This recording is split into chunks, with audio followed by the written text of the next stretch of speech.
Hello, ladies and gentlemen, and welcome to another edition of Mr. Merrigan's Moments in History, U.S. History Edition. Today, we're going to be exploring some of the differences between the North and the South. In particular, we're going to be looking at certainly um, what life looks like in these areas, but also certainly some of the technological differences, and talking a little bit about the economies of both the North and the South. And we're primarily focusing kind of on time period before the Civil War. So we're not going to quite get into in this particular unit some of the causes of the Civil War. We're getting there though. That's kind of where we're heading next. So the image that you guys are looking at is a great example of one of those innovations, and this is one of the clipper ships that was making that transatlantic voyage. And these new clipper ships that we're seeing in the early 1800s could actually make the trip from Great Britain to New York in about half the time that the old ones could. And so they're a really great example of the innovations that we're going to be talking about today. So we're going to be getting into, again, technology, industry. We're going to also be talking about agriculture today. We're going to be able to summarize how industry, travel, and communications greatly expanded during the 1800s. So kind of have a nice little chart here to break down some of these innovations and some of these new technologies that we see. So when it comes to industry, it begins with tasks being divided among workers. And so the work, rather than being done by one person from the beginning to the end, was separated into stages, and individuals were in charge of each of those stages. And people, when they would do their stage repeatedly over and over again, they got faster, they got more efficient, and they got better at doing that task. And so you're going to be able to see increase in efficiency out of dividing tasks among workers. Second innovation you see is the building of factories. And some of this we've discussed a little bit, like with the Lowell girls and the Lowell factories. But we're going to expand on it a little bit today. And certainly that brought workers all together, and that again also made production quicker, more efficient, and more profitable for industry. We're also going to see the use of steam and water-powered machines, and again, some of this we've talked about. We talked about the use of the water wheel and the steamboat. We're going to revisit some of those things, but we're going to add to that, like the locomotive and the first steam-powered engines and trains. And so, speaking of trains, you're going to see the building of thousands of miles of roads, but we're also going to add in there railroads as well. And you're going to also see that canals are going to be made wider and deeper. That's going to allow for new shipping routes. And this is going to connect more and more areas of the United States. You're also going to see the development of steamboats and clipper ships, which allow for more efficient and quicker river and sea travel. And then, like we mentioned just a moment ago, this first steam-powered locomotive is going to come about during this time period, and we're going to see the thousands of miles of railroads connecting more and more cities are going to be built during this time period. Then we're also going to see communication change, particularly with the technology and the introduction of the telegraph, and of course, with it, Morse code. It's going to allow people to communicate over greater distances. So, whether the innovations are in industry, travel, or communication, uh, you're going to see a lot of innovation during this time period. We keep using that word innovation, so let's define it real quick.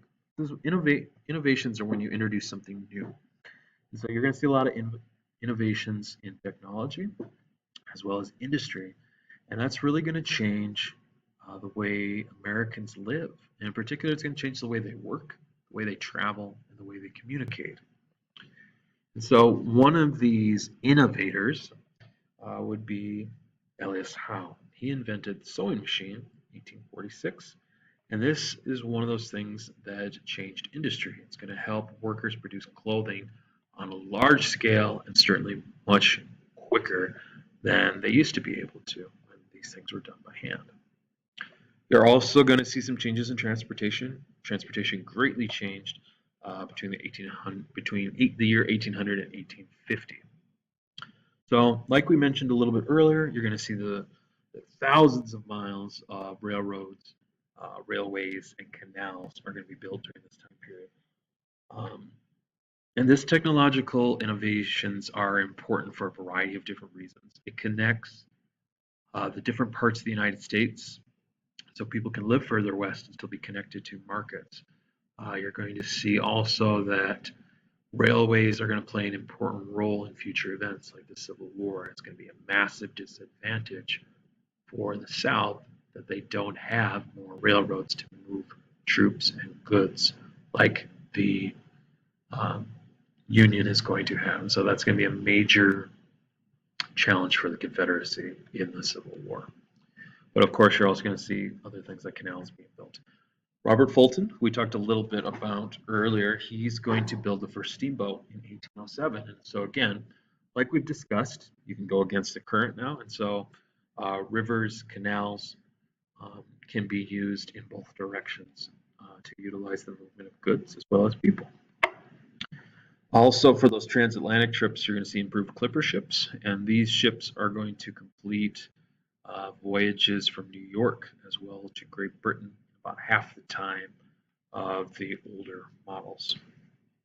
So certainly much more efficient transatlantic voyages. You're also going to see Peter Cooper, another innovator. He's going to design and build the first steam locomotive, which is going to transform trade in the nation's interior. It's going to drastically change the way people and goods move um, over land. So, two innovations that are greatly going to change and allow industry to thrive here as we get more into the 19th century, 1800s. Certainly, we saw communication also improve during this time period with the invention of telegraph. Telegraph is developed by a man by the name of Samuel Morse, who's also going to develop the language that is needed for it, which we now call Morse code. These are messages that were sent in a series of dots and dashes, and were allowing people to communicate over much further distances. And in the not so distant future, we're going to see transatlantic communication with the transatlantic cable that's going to allow telegraph messages to be sent across the ocean. So this is also something that is going to be a major advantage for the Union over the Confederacy as we get closer to the Civil War. So quick check-in question, quick discussion question. What happened in the first phase of industrialization in the North? Is it that factory workers used machinery to perform some of their work? Manufacturers made products by dividing their tasks involved among the workers? That they used water power and steam power in order to produce more products in less time?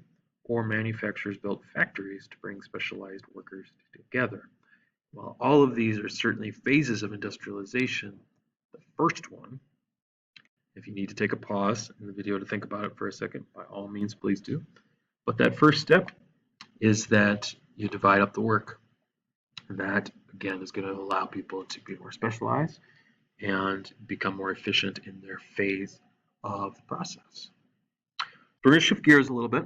And so certainly we've been talking about manifest destiny. We've been talking about expansion west. And we have acquired an immense amount of land as part of um, the Mexican-American War, the Texas War for Independence, and of course the Oregon Territory. And of course, during this time period, we would have already mentioned the Louisiana Purchase. We're going to be able to describe how revolutionary inventions in the 1830s changed farming methods and made agriculture more of an option for more people. It's going to make it more profitable. And in particular, we're going to highlight some of these inventions. So one of the things that made farming in the Midwest, and for my students, this would be certainly the part of the country that we're from and where we're living. And so what made it challenging was that the technology that we had made it really difficult to farm. One of the things you need to do is you need to be able to plow up the earth. And the wooden plows simply could not get through this tough Midwestern sod. So you needed some changes. So in the early 1800s, again, very few farmers came to work the land in the Great Plains because, again, the land was too difficult for farming. It's hard to break up, and we needed more innovation. So we're going to highlight 3 inventions that really enabled settlers to begin cultivating the areas of the Midwest. and eventually what's going to become the breadbasket of the U.S. First one, very familiar name for those of you in agriculture, John Deere. He invented the steel-tipped plow. So this is one of those things that's going to allow the breaking up of sod much more easily. You pull it behind a horse or an oxen, and it's going to be able to till up the earth much more easily than the wooden ones used to be able to. So, steel tip plow by John Deere, game changer. Another game changer, Cyrus McCormick, and that name might also sound familiar to some of you from the farm world and certainly Case International. He invented the first mechanical reaper, which is used for harvesting. So the ability to much more efficiently harvest your crops, and that allows you to get them to market more quickly. And so certainly with the steel tip plow for planting and now the mechanical reaper, two of the most important time periods in farming, planting season and harvest season, are going to be made a little bit easier by some new technology. Of course, these have been replaced by things like several row planters and several row combines today. Another one certainly is the mechanical thresher. This is again the third innovation that we're going to talk about in agriculture. And the mechanical thresher really made it much more made it easier to separate wheat grain from the chaff, which is like the stalk and the other parts of the crop that you're not going to sell. And so it made it much more efficient to take your harvest and separate out what you needed in order to then take it to market. And now you've got more technology to make that voyage. And so you're going to see a lot of innovations starting to connect the country more and more and starting to make that backbone of agriculture a little bit more efficient. So that's going to wrap us up for this edition of Mr. Merrigan's Moments in History. Thank you so much for joining us. For my students, please make sure that you've been following along with the guided notes and ask any questions that you have. Those of you who are just listening, I really appreciate it. I hope that in some ways we can expand your historical understanding of this time period in history. Thank you so much and have a wonderful day.